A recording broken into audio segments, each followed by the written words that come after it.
Have you ever felt that life is still asking too much of you, even now, after all these years? It's a strange feeling, isn't it? You've already lived through so many seasons. You've raised families, worked hard, made sacrifices, held yourself together through the storms of life. And yet, even in these quieter years, there's still a weight on your chest, a subtle pressure, a quiet voice whispering, you should be doing more, you should be in control, not of others perhaps, but of your health, your emotions, your finances, your relationships, of time, of aging, of life itself. It's exhausting, and it's not the kind of exhaustion that comes from hard labor. It's deeper than that. It's the tiredness that comes from constantly trying to hold on, trying to figure things out, trying to make everything right, even when life clearly wants to take a different course. You may not talk about it out loud.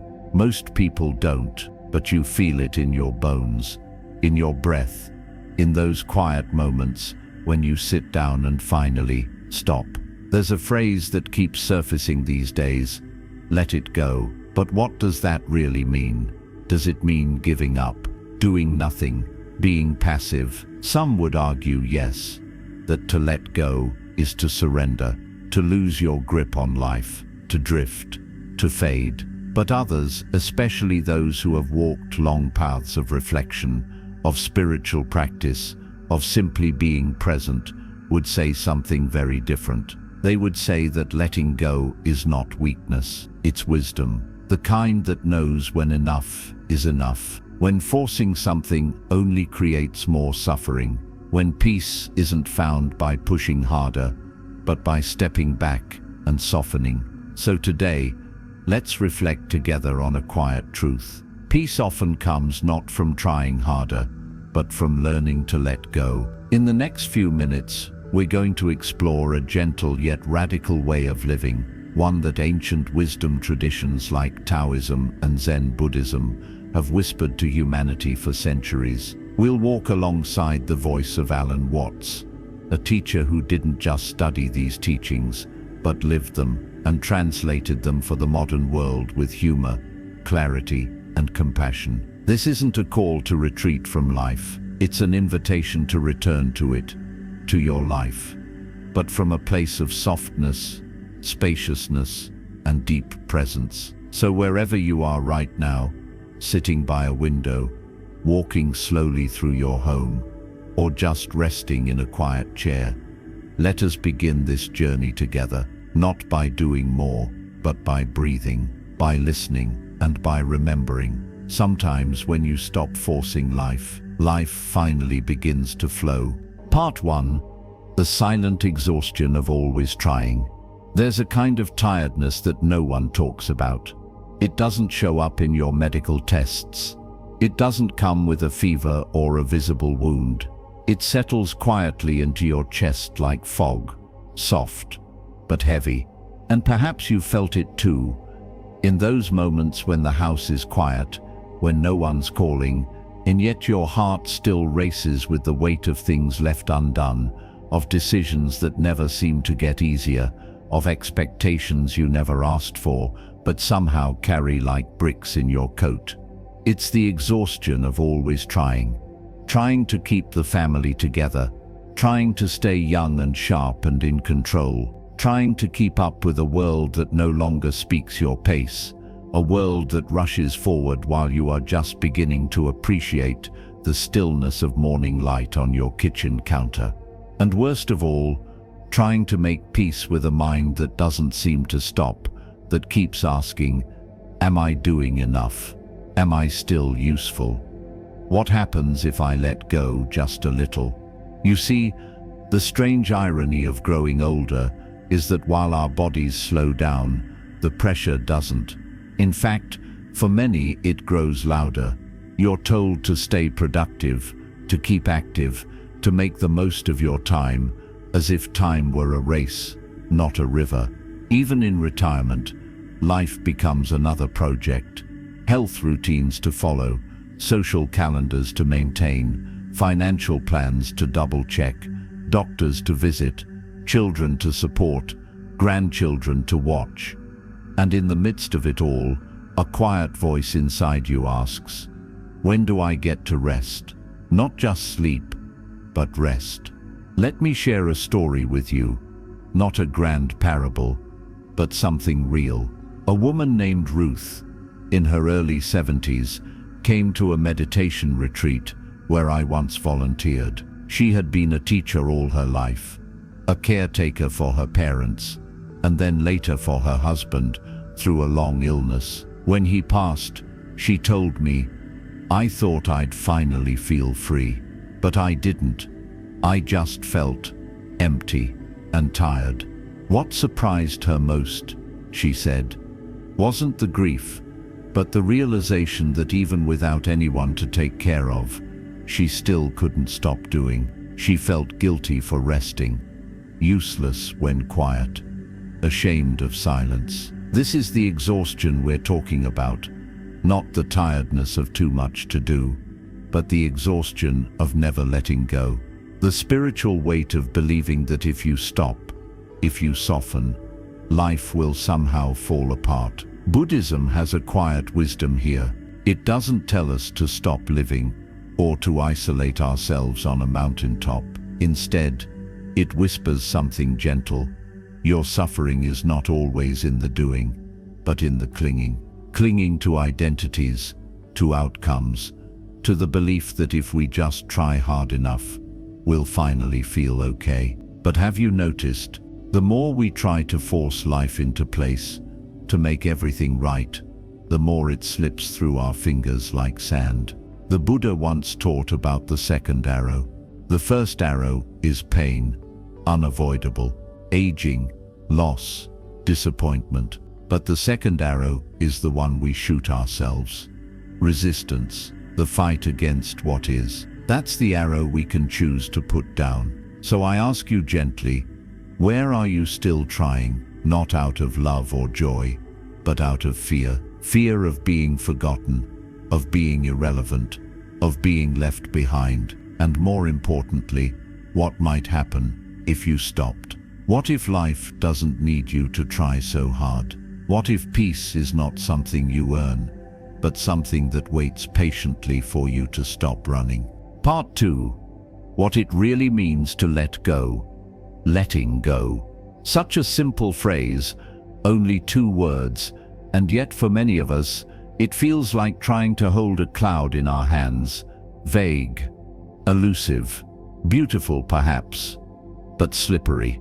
Because deep down, most of us don't really know what it means to let go, not in a world that tells us from the moment we're born to hold on tightly, to stay in control, to never give up. Letting go to some sounds like giving up, like waving a white flag to life, like becoming irrelevant, or, worse, invisible. But what if letting go isn't weakness? What if it's not about abandoning your responsibilities or becoming passive and aimless? What if, instead, letting go is an act of profound wisdom, the kind that recognizes when holding on does more harm than good? There's a story from the Buddhist tradition that speaks to this very point. A young monk once came to an old teacher and asked, "Master, how do I find peace?" The master smiled, picked up a small cup, and began pouring water into it. Slowly at first, then faster. The cup filled, then overflowed, spilling all over the floor. The young monk looked confused. The master said, "This is your mind. It's too full. You keep pouring in plans, fears, regrets, control, and wonder why there's no peace." He gently set the cup down and added, "Empty the cup, then peace will come." Letting go, in its truest sense, is emptying the cup. It's not erasing your memories or forgetting your responsibilities. It's not losing your values.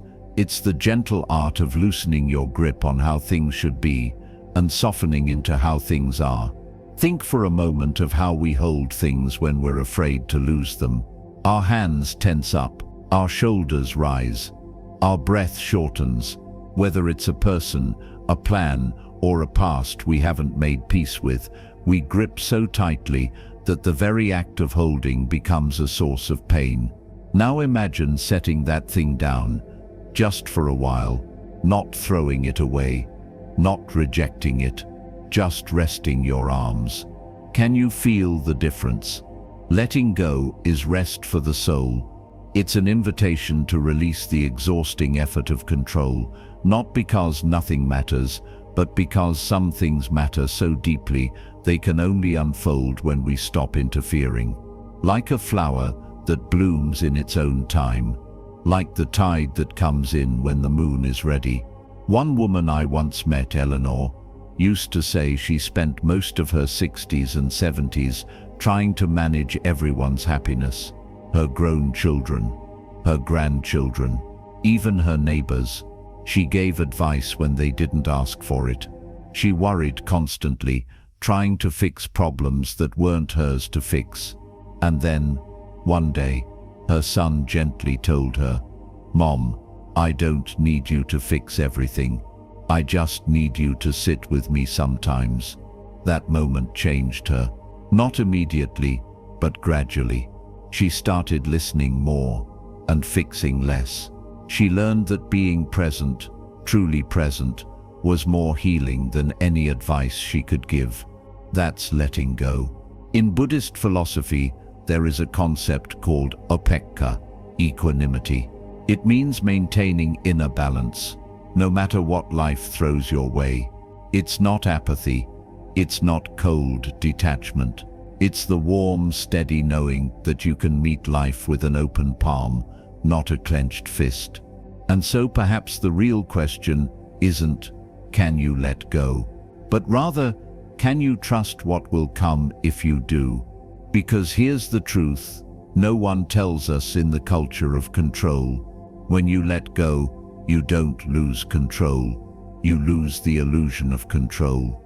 And in the space that opens up, something softer, wiser, more real begins to arise. Peace. Not because you finally fixed everything, but because you no longer need to. Part 3. The Western Trap of Control and Achievement. Let's pause here for a moment and consider something quietly uncomfortable. Why is it so hard for us, especially those of us who've lived through decades of experience, to stop striving? Why do we still feel, even in our 60s, 70s, and 80s, that we must prove something, do more, or stay in control? The answer lies, partly, in the cultural soil we were planted in. Western society has long cultivated a certain narrative that our worth is tied directly to our productivity, that the more we do, the more we are. From the schoolyards of our youth to the workplaces of our middle years, we've been measured, evaluated, and rewarded for output, hard work, efficiency, progress. These values aren't inherently bad. In fact, they helped many of us survive, build homes, raise families, create opportunity where there was none. But somewhere along the way, this useful framework hardened into a trap, one that doesn't easily let go of us, even as we grow older. It's the trap of over-identifying with doing, while forgetting the quiet value of simply being. Take James, for example, a retired engineer I once sat beside during a community meditation circle. In his professional life, he was a high achiever, logical, precise, respected. But after retiring, at 67, he found himself adrift. His days, once filled with purpose and deadlines, felt strangely empty.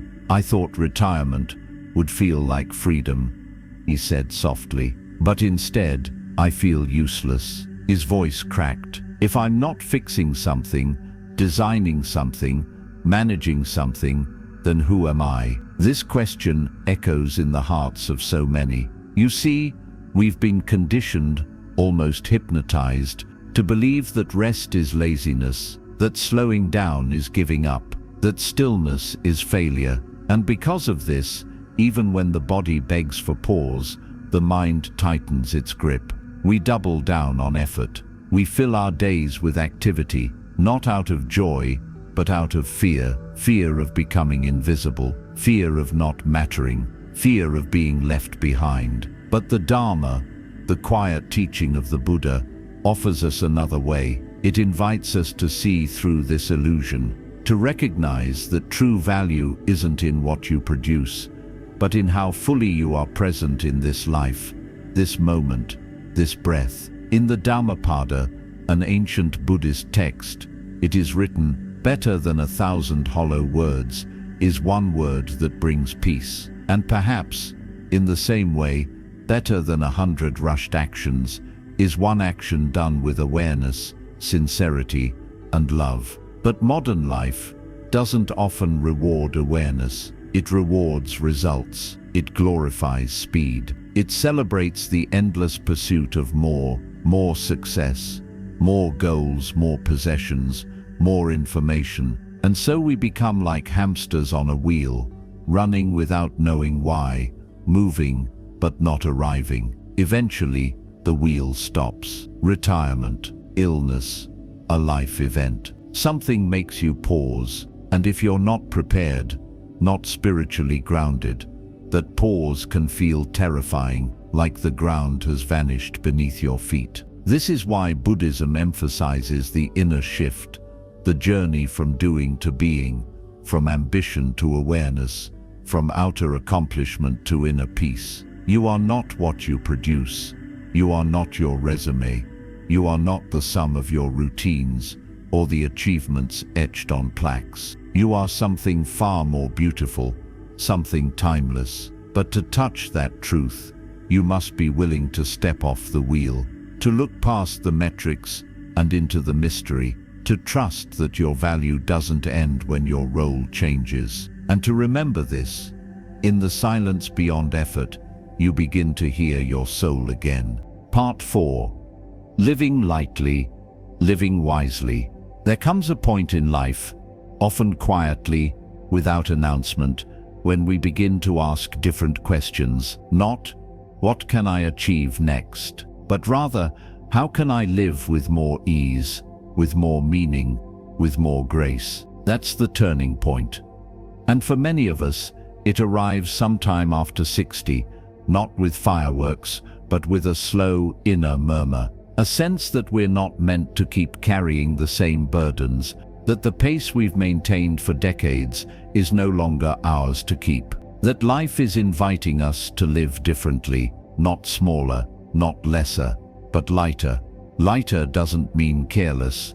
It doesn't mean drifting through life without direction. It means choosing what truly matters and gently letting go of what doesn't. It means, perhaps for the first time in decades, pausing long enough to listen inward, to hear the quiet voice beneath the noise, the voice that says, you don't need to prove anything anymore. You are already enough. One afternoon, I met a retired nurse named Linda. She was 74 and had spent most of her adult life caring for others, patients, co-workers, her 3 children, her aging parents. She told me that when she finally stopped working, she didn't know how to spend her days. I kept signing up for things, she said, volunteering, joining book clubs, watching the grandkids, organizing potlucks. But at night, I still felt anxious, like I was failing at retirement. I asked her gently what she was afraid of. She thought for a moment, then whispered that if I stop, I'll disappear. That struck a chord. So many of us equate slowing down with fading away. But in truth, slowing down is often how we begin to reappear, not to others, but to ourselves, to the parts of us long buried under roles and responsibilities, to the quiet wisdom we didn't have time to hear when we were too busy rushing through life. In Buddhism, there's a practice known as right effort, one of the steps on the Noble Eightfold Path. It doesn't mean more effort, it means wise effort. Effort that is rooted in compassion, not compulsion. Action that comes from clarity, not anxiety. Living lightly is an expression of that wisdom. It's saying no, with kindness, to the obligations that no longer align with your heart. It's choosing depth over busyness. It's spending an hour watching the sunset instead of multitasking through dinner. It's sitting quietly with a friend instead of rushing to fill silence with words. It's realizing that sometimes the most powerful thing you can do is rest. The Buddha once told his disciples, "Just as a candle cannot burn without fire, men cannot live without a spiritual life." That spiritual life doesn't require monasteries or chanting or robes. It requires presence. It requires choosing what brings light, not just what brings obligation. So perhaps the practice, at this age, at any age, is not to add more to your plate, but to gently begin taking things off. The tasks, the expectations, the guilt, the shoulds, and in the space that remains, you might just find joy, simple joy, quiet joy, the kind that doesn't need to be photographed or posted or praised, the kind that sits with you as you drink your tea slowly,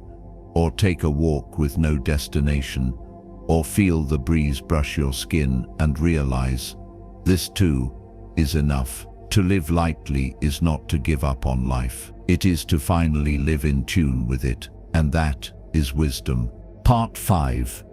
The quiet courage to trust life again. Trust, such a small word.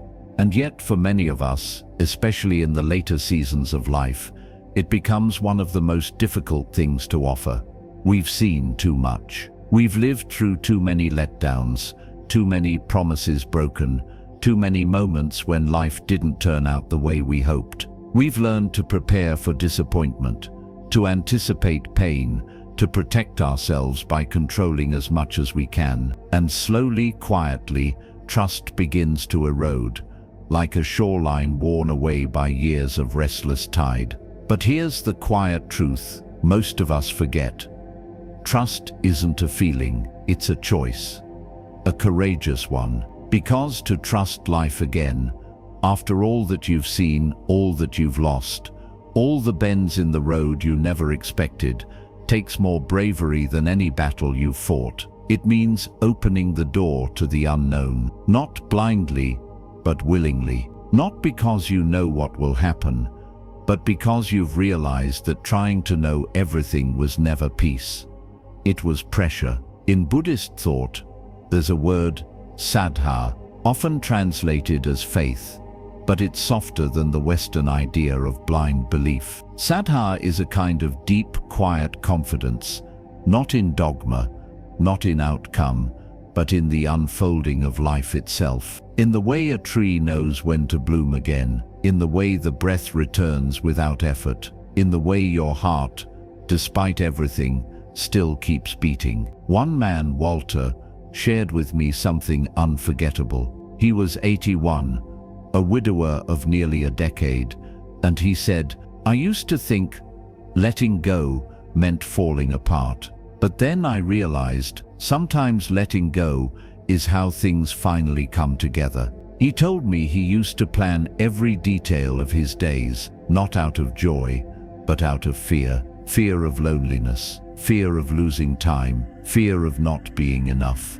But gradually, after years of grief, something shifted. One morning, he said, "I didn't open my calendar, I just opened the window, and I let the day tell me what it wanted." That takes courage, not the loud kind, not the kind the world claps for, but the quiet kind, the kind that whispers, it's okay to soften, to rest, to trust that your value isn't tied to how much you accomplish today, to trust that life can still surprise you gently, to trust that you are still held, even when things fall apart. The Buddha once said, "A mind unshaken by the winds of the world is a blessing."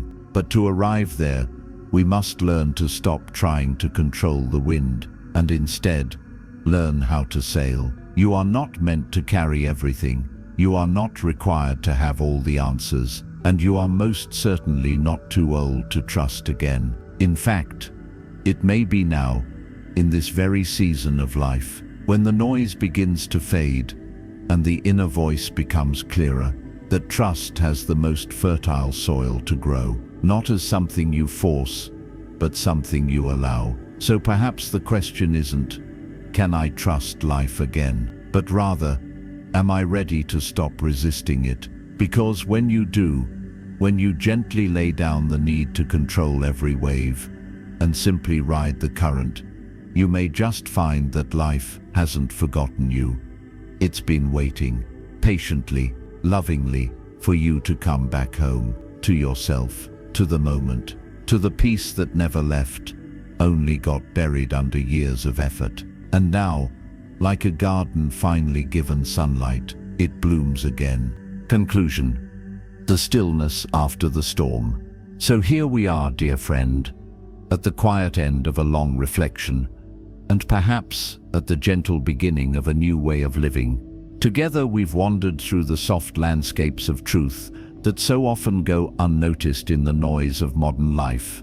We spoke of a deep and quiet exhaustion, the kind that doesn't come from doing too much, but from trying too hard to hold it all together. We explored the meaning of letting go, not as surrender, but as liberation. We looked honestly at the trap of control and achievement, a story many of us were raised with, but which no longer fits the rhythm of our hearts. We remembered that to live wisely is to live lightly, not with indifference, but with discernment, with tenderness toward yourself.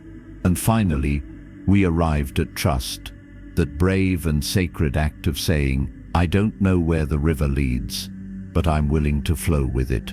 You see, there's no age at which these truths become less relevant. In fact, the older we become, the more precious they are, because now, perhaps more than ever, you've earned the right to rest, to soften, to release what no longer serves your peace, to be fully here, not managing life, but experiencing it, with all its seasons, all its mystery, all its quiet gifts. So before you return to your day, I invite you to take a moment, just a breath, and gently ask yourself, where am I still forcing life? Where might I loosen my grip, just a little? And what kind of peace might rise if I finally let go? You don't have to answer all at once. Let the question sit with you. Let it walk beside you. Let it whisper softly in the background as you move through the moments ahead. And if something inside you stirred during this reflection,